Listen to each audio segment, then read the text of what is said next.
प्रधानमंत्री ली सियन लुंग, distinguished delegates, members of the media, सबसे पहले मैं प्रधानमंत्री ली का आभार प्रकट करता हूं उनके आतिथ्य और सौहार्द के लिए, भारत के साथ संबंधों को मजबूत करने के प्रति उनकी सतत चेष्टा के लिए और निजी मित्रता के लिए भी।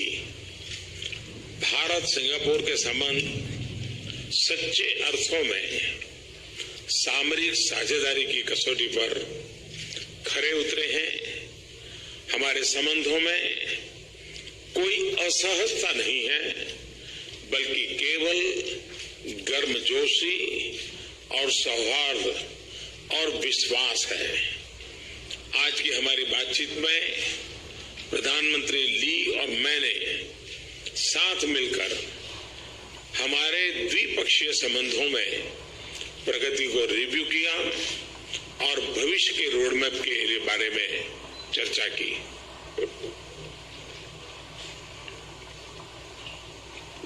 His Excellency Prime Minister Lee Hsien Loong, distinguished delegates, members of the media. First of all, I'd like to express my gratitude to Prime Minister Lee for the warm welcome and the hospitality extended to me and to my delegation. Also, I'd like to express my gratitude that for strengthening relations with India, he has always made untiring efforts. And also, I would like to thank him for his personal friendship. I have to say that relations between India and Singapore, from the strategic point of view, have stood the test of time. Our relations are smooth and they are marked by warmth, cordiality and trust. In our discussions today, Prime Minister Lee and myself together, we not only reviewed the progress made in our bilateral relations, but we also discussed how to take these forward in the future. मुझे विशेष रूप से हमारे comprehensive economic cooperation agreement के तीसरे review के पूरा होने पर प्रसन्नता है, लेकिन हम दोनों इस बात पर सहमत है कि दूसरा रिव्यू हमारी मंजिल नहीं है, एक पड़ाव मात्र है। हमारे अधिकारी शीघ्र ही इस समझौते को और अपग्रेड करने पर सुधारने के लिए चर्चा शुरू करेंगे। I especially would like to express my happiness that we have been able to conclude successfully the second review of the Comprehensive Economic Cooperation Agreement. But both Prime Minister Lee and myself, we agreed that this is not just our target and our goal, but this is only a means to an end. And officials on both the sides will soon start discussing this agreement, how to upgrade it further and reform it. And these discussions will commence soon. Bharat के लिए Singapore foreign direct investment का एक महत्वपूर्ण स्रोत है और भारत से विदेशों में होने वाले निवेश के लिए हमारा शीर्ष डेस्टिनेशन है। मुझे प्रसन्नता है कि भारतीय कंपनियां सिंगापुर का उपयोग आसियान क्षेत्र एवं अन्य देशों के लिए स्प्रिंग बोर्ड के रूप में करती हैं। सिंगापुर की कंपनियों द्वारा भारत में निवेश बढ़ रहा है। भारत की उन्नति सिंगापुर के उसके महत्वपूर्ण क्षेत्रों में अतुलनीय अवसर प्रदान करती है। कल शाम सिंगापुर की महत्वपूर्ण कंपनियों के सीईओज के साथ राउंड टेबल पर मुझे भारत के प्रति उनके विश्वास को देखकर बहुत ही प्रसन्नता हुई। For India, Singapore has always been a source of foreign direct investments and also investments in in foreign countries. For Indian investments abroad, it has also been a favorite destination. I'm also happy to note that Indian companies use Singapore as a springboard, not only for this country, but for the entire ASEAN region. And for Singaporean companies, as India progresses and develops, there are immense possibilities and opportunities that are coming up in important sectors. Last evening, I had a roundtable discussion with the CEOs of both the countries, and I'm very happy to note the level of trust and confidence that the Singaporean companies and CEOs have in India. Bharat और Singapore के बीच air traffic तेजी से बढ़ रहा है। दोनों पक्ष शीघ्र ही द्विपक्षीय एयर सर्विसेज एग्रीमेंट की समीक्षा शुरू करेंगे। हम दोनों ही अपने डिजिटल पार्टनरशिप के शुरू होने से बहुत ही प्रसन्न हैं। यह असीमित संभावनाओं के साथ प्राकृतिक भागीदारी का क्षेत्र है। रुपे, भीम और यूपीआई आधारित रेमिटेंस ऐप का सिंगापुर में कल शाम अंतर्राष्ट्रीय लॉन्च डिजिटल इंडिया तथा हमारी भागीदारी की नवीनता की भावना को दर्शाता है। The air traffic between India and Singapore is increasing and growing rapidly, and soon both the sides will be reviewing the air services agreement. Both of us, both Prime Minister Lee and I, we were happy to launch the digital partnership between the two countries. This is not only a natural area for both the countries to cooperate, but also a very important area that brings us together. Yesterday, we saw the international launch of the RuPay debit card, the Bheem app, and the UPI-based remittance system. This also shows the novelty in partnership between the two countries. Digital India के तहत Bharat data centre policy बनाएंगे। आज मैं Nanyang technology university में अनेक समझौते होते कोई देखूंगा जो कि उच्च शिक्षा, साइंस और टेक्नोलॉजी इनोवेशन में हमारे सहयोग को और बढ़ाएंगे।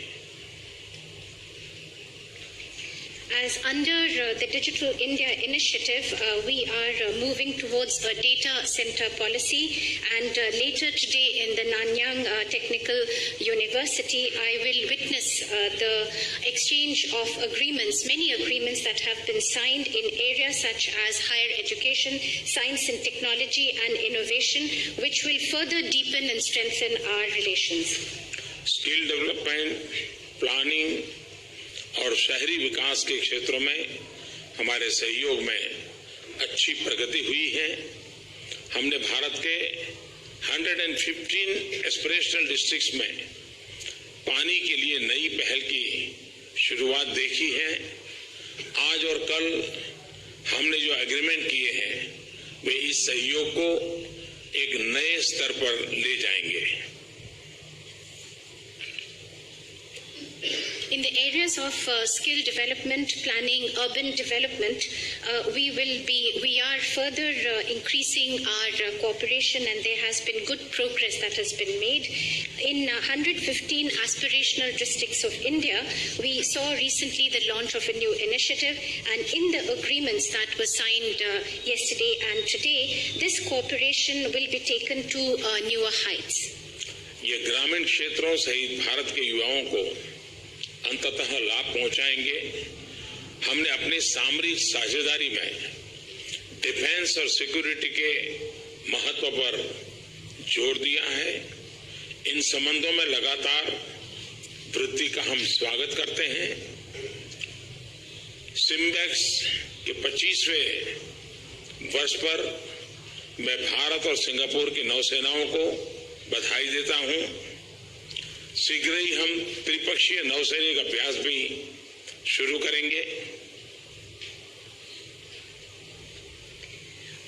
This initiative will not only benefit our rural areas but also our youth.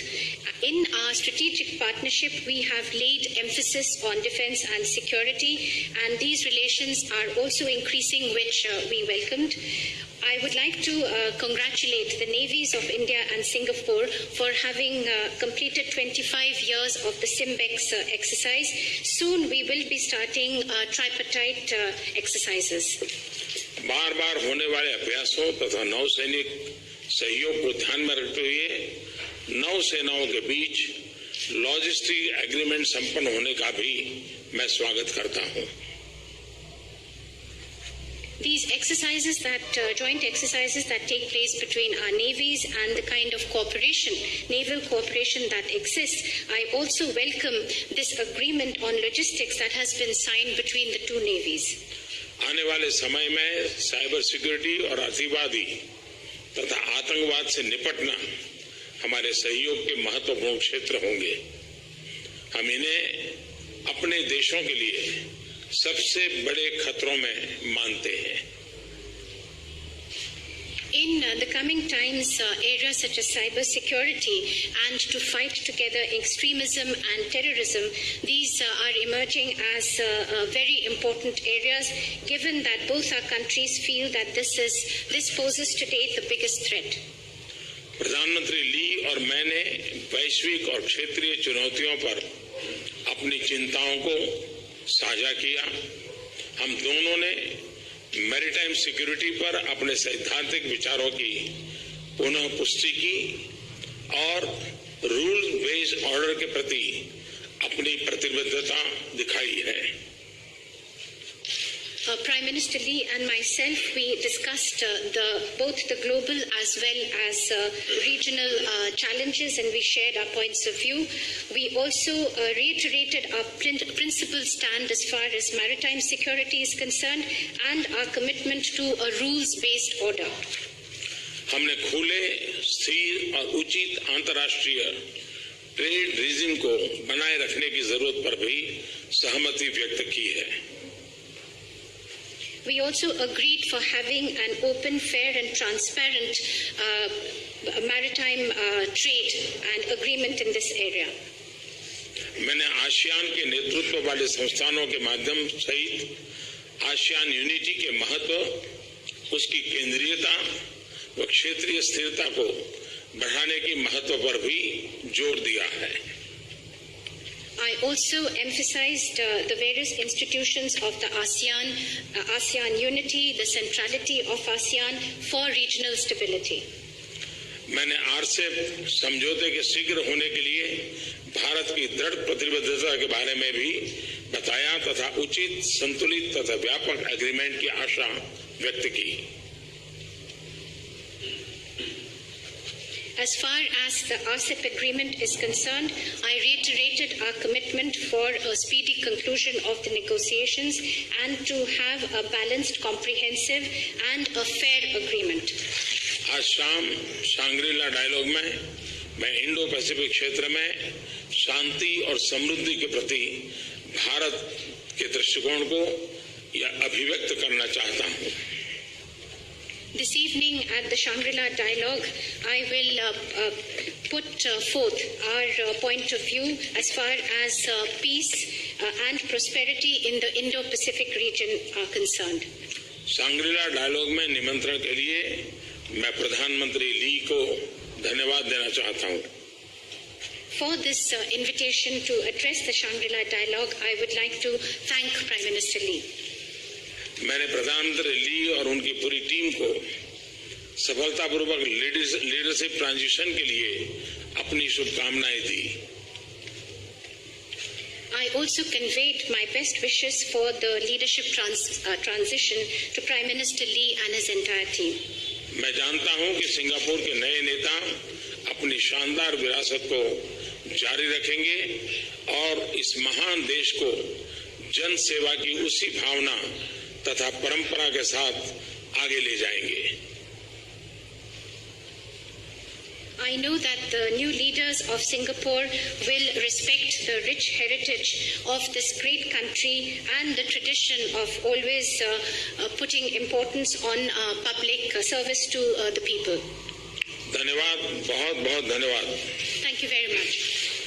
Thank you very much. Thank you. you. Excellencies, ladies and gentlemen, we have come to the end of the joint press conference. His Excellency Narendra Modi and Prime Minister Lee